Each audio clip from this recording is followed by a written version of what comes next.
عزیزان موسی علیہ الصلوۃ والسلام پیدا شو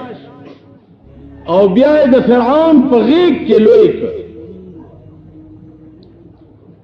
او بیا دغه موسی علیہ السلام سو واقعه مد نظر ملک پرې خو بل ملک تلا هغه ملک ته چې د کوم ملک تلاړ داغه پیغمبر حضرت شعیب علیہ السلام شعیب علیہ السلام دو لونه ای بغړې او چيلې سرولې کوئی ته بچراله ګډو چيلو لبه او بور کولې پاکوي او داسې بوقوا چا به سلويخ تو کسر ایستا موسی علیہ السلام چې ورغه هغه په یواز ځان هغه بوکره وست اجنکه لاړې پلار ته وی چې داسې یو نوجوان لکو په یواز ځان یې بوکره وستا ورته وی تاسو ته تاسو کې د الګ به پیغمبري شعیب علیہ السلام فرمایل چې دا الګ به پیغمبري دا چا چې په یواز ځان دا بوکره وست ولی چې یو پیغمبر د سلويخت پهلوانانو عمر طاقت لري د یو پیغمبر قوت چې ده د سلويخت پهلوانانو عمرې عزیزانو بیا سلويخت هغه پهلوانان لکه د دنیا سلويخت پهلوانان بیا د جنت یو پهلوان دا برابر نو گویا دا حساب چې تاسو ولګوي نو د یو پیغمبر قوت د 300 سړو عمره په دې ملک دا سه خلقم تیر شوی دي چې هغه دا به چې پیغمبر ته د ډېرو خزو اجازت څنګه خدای پاک ورکړي دی او مونږ ته د 300 نه زیات نشته مونږ ته 300 خزي جایز دي او پیغمبرانو ته 100 سلسل جایز نو پیغمبرانو ته کده قوت په اعتبار وې نو یو پیغمبر ته 1400 خزي رواوي 1400 او الته خیال د قوای شهوانی نو پیغمبر ته د زیات او خزو اجازت په دی وجهو چې بعض مسائل داسې دي چې هغه به د خزو په ذریعہ خزو ترسي نو پیغمبر ته به د ډیرو خزو ضرورت زکو چې دا خزي به مبلغین وي او د خزو ته به د خدای دین رسول الته د قوای شهوانی خیال نو کینی یو پیغمبر ته به 1400 خزي پکار تا ته 300 خزي روا دي نو ته خو 300 پورا کا کبیا پینځمه ضرورت پیښ شو بیا به تا د پاره خبره جوړی د پاکستان کې دا یوس میخه څوک نشي ساتل دا پاکستاني میخه دا یوس څوک نشي ساتل تاسو خپلار به 300 خزي وسات تاسو دا جمعات کې چې ناس په ایمان وي 300 خزو شوق کم شته وای 300 کولې شي یوانه شي ټینګول لکه ناګویا ناس پچی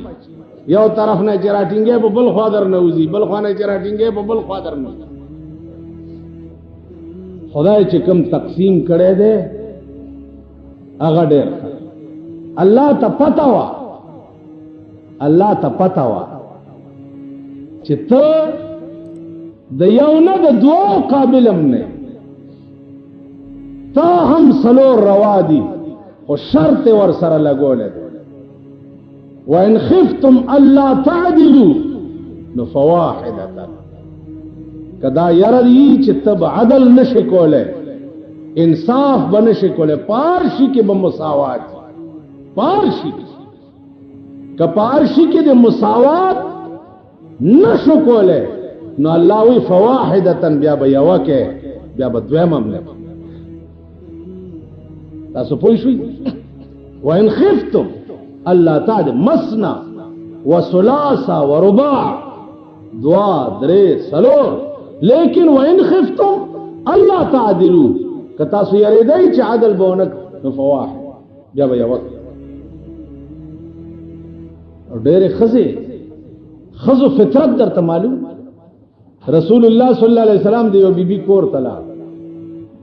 هغه ولا د شاتو شربت نور بیبیانو ورته صلاح وکړه چې د راشي نو ورته بووي چې مونږ له خو ستا د خلینه د مغافیرو بوی راځي په دې چل بدله زورونه ورکو چې دی بلی بیبي کرته ولی تله چې دراغه ورته اجدو منک ريح المغافير مون خدانه د مغافیر بوی بیا مومو حضور علیہ السلام فرمایل چې ما خو مغافیر نه دي سکلی او نه می خورلې دي ما خو د شاتو شربت رضا په ما د حرامي چې دا شی به بیا نه خذو دلاس قران ورته راغی چې لم تحرم ما حل الله لك الله چې کوم شی حلال کړی ولې په ځان حرامه خدای بند دا خو دې خذو طبيعت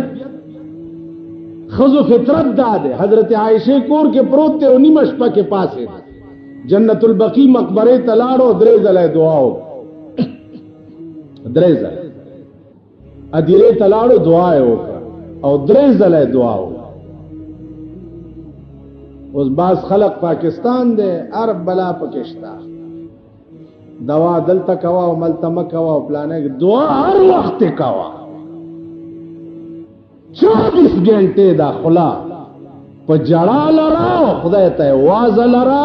او خدای تا سوالو دا کوا او خدای تا زاری کوا ہر وقت دعا کوا یا وقت پا 24 گھنٹوں کے دا سی نشتا چه اغا دا دعا نا منی شریعت پکې منع کړی یو وخت داسې او کچاوي دې سټ نه نیسو د مرغې غوندې ته دا سټ تا وي پاکستان کې ډېرې فتنې دي او یو فتنه پکې په دا شکل کې مزراول دعا فکر پیغمبر کله جهاد په میدان کې ولاړ دیم دعا کوي بدر کې ولاړ دے دا دار په شکال میاشتا د روزې میاشتا روزې نیولې دا جنگم کوي او دعا چې پروردگار کته غواړي چې د زمکه د پاسا ستا نامه اغستو والا پاتې نشینو دادري سو دیار لس کسان ټول شهیدان کا او کده زمکه د پاسا خپل نامه اغستو والا پاتې کول غواړي نو خدای د دوی امداد وکا د بدر میدان اوس میاش دو کیږي چې ما ولیدو هغه زینی ولیدو چې کوم کې پیغمبر ولاړو عزیزانو یو لیش بوټه پکې نشتا سورې نشتا کانی شګي ګیر چاپیر غونا او دار په شکال میاش ته په دغه میدان کې ولاړ دی او د شپې یو قجوره په دوه کسه خړلې دا روزای نه دعا دا سی دعا بے استاو زما غندی دعا بے کولا تاو ما غندی دا سی دعا بے محدثین وائی چه لا سنا بے دمرا اوچت کرے چه دا دا ترخونو سپینواله بے پا دی لستونی کی اخکارا تاسو دا سی دعا چرے کردی دا پا ایمانی تاسو خدای تا عجت نیشتا کاملیان مدیا د خدای په قهر اخته کومګه اولاد خدای په قهر اخته حاجت نشته پیغمبر حاجتو د ټول کائنات غم په سر او داسې به زما عزیزانو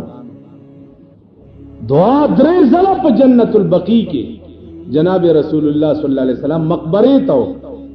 ادیره ته چلار شي تیرې همت راغی چې ترسوم دعا ورته نه ها دا مکاوه چې چرته چونه کړي زه وګورم الا بابا تبه کې او تبه راکې دا شیطانت مکوه باباګان چاله سور کول نشي ا محتاج دي ستا دعا ورکول صرف د خدای د ذات کار دی په دې خبره پوهیږئ ورکول د باباګانو کار نه دی باباګان د مرګ نه وروسته ستا دعا ته محتاج ستا دعا پادیره ورغه ا محتاج دي دې ته چې ته په دعا علماء لیکي چې یو آیات کرسی چا پادیره کې اولا نو سلويخ توازي دا غادیره نه عذاب وچت هغه مقبره سلويخ توازي عذاب نه یو آیات کرسی دي چې پکې وای نو په ادیری ورلی سنه قرآن پکې وایا نو هغه نه ډیره فائدہ. اوس چې بل ته خیر ورسه خو الله غا خیر ستا جوړای کیا چیز ہے خیال امراغ. نو هغه د پنجابیانو کار مکوي چې چرګ زیارت ته وړي چې بابا کوکړ غنته پتر دے کوکړ غنته پتر دے چرګ میرا وړي دے او زوی راکد دے په بدل زامن مامن او لونی مونی دا ورکول د خدای کار دی دا د بنی آدمو کار نه دی دا د زیارتونو کار دی. او سبیله خبره ده چې زمون په بالا ماڼه کې دا سه خلک اوسېږي چې صاحب هغه ورځ ډولکی غاړه تا چولی او ګلونه په غاړه کې چولی په دې سړک روان و غړس دې غړس دې غړا څه چل دی د بابا ډوله روان پټا پوړاند شي او پټا پوکی په خبرګو کې نه باباګانو ته د ډولې څه ضرورت ته کډولې په ژوند کې ځان لا جوړ کړي خو په قبر کې به کې سوري او په کې بغرزي او که دنیا کې ځان له د ډولې اسباب نه کړي نو د دنیا ډولې هغه ته قبر ته ورنه نه استېشي. دا د کوچیانو کار دی. ایو کوچې بل کوچی ته وي چې پته خان اورور هغه چې چې کعبه د خدای بخلې وینو اوس به ورته ناس جمع او سخت یخنی و سخت یخنی و نو دوی ورته ګرمېده چې ورته ګرمېده نو دوی دا خیال کړو چې جوړ دا د مرګ نرستو به په قبر کې اور خوینو ځکه چې یخنی دا ډېره چې پته خان اورور چې وې کعبه د خدای بخلې وینو اوس به ورته ناس ګرمېږي به او چې ګینه دا اور بال تمی او دا بي وقوف قوم دی بدبخت کم بخت چې دوی دا زیارت ډالای څه مطلب دی د زیارت اورس څه مطلب دی. دلته دا زمونږ یو زیارت ته دغه کال کې چې اورس کیږي دا زمونږ د بالا مانه د لپنګانی کوي نو یو شپه د نکریزوي او خزی راشي صاحب شمع ممی په دغه کې لګولي او ورشي او بابا ترست په قبر په دې خپل باندې نکریزي او تپی وې دا د بابا نکریزي او دا تاسو ما غوندې سنداګان ور سره ای داغه د بدبخت بی پدر زامن دی او د بی پدر اولاد داغه بی پدر قوم دی د دین مور معلومه دا او نه پلار معلومه خدای خبر چې دا د خسکی اگونه پیدا دي کدا څه بلا قوم بالکل د سړی زامن نه دی او نه په خبره پوي خار نه یو ډالای راځي غنجی ځان سره پیدا کړي جمعه پشپه چې پیدا شي هغه مغنجی شي اغنجی دی وغنجی کم سید کې چې د پیغمبر یو ټیډی پیسې نشانم نه هغه ته سید ویلم ناروا او حرام او سید صاحب دین تو ساډا تو سا قدر نہ پائی حسن حسین تو ساډے دادے داڑھی کدو منائی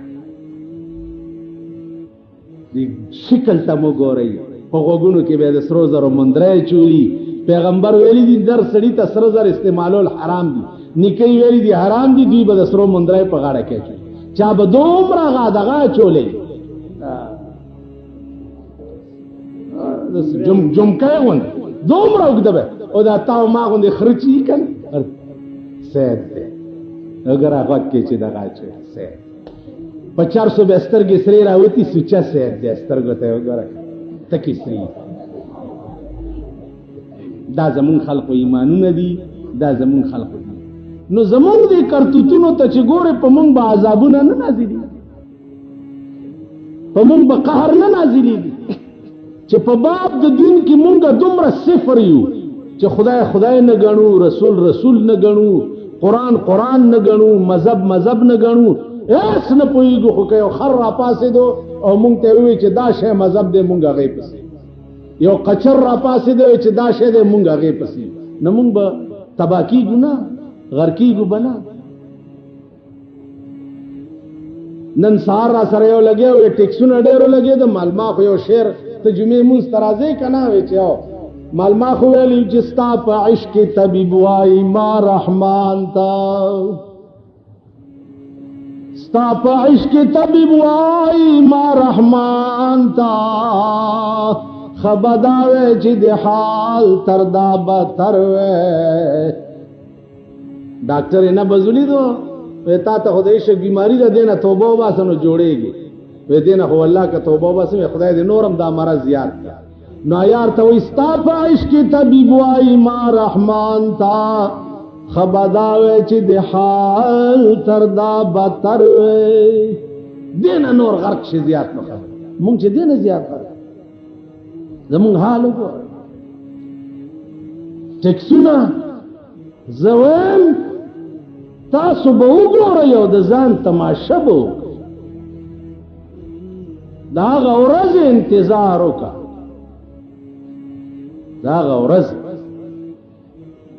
چې ته خپلې ښځې له نږدې ورځې ټیکس به در باندې لګي د هغه ورځې انتظار دا ټول زموږ اعمال د ټیکس په شکل د وی سی آر په شکل د ټي وي په شکل مونږه د بټو په وخت کې کوثر نیازی راغلی و دلته چراټ ټي وي سټیشن افتتاح کړ نو خلقو ته مبارکي ورکوله چې زه به رنګین ټلویزیون افتتاح یو ورځ تاسو ته کوم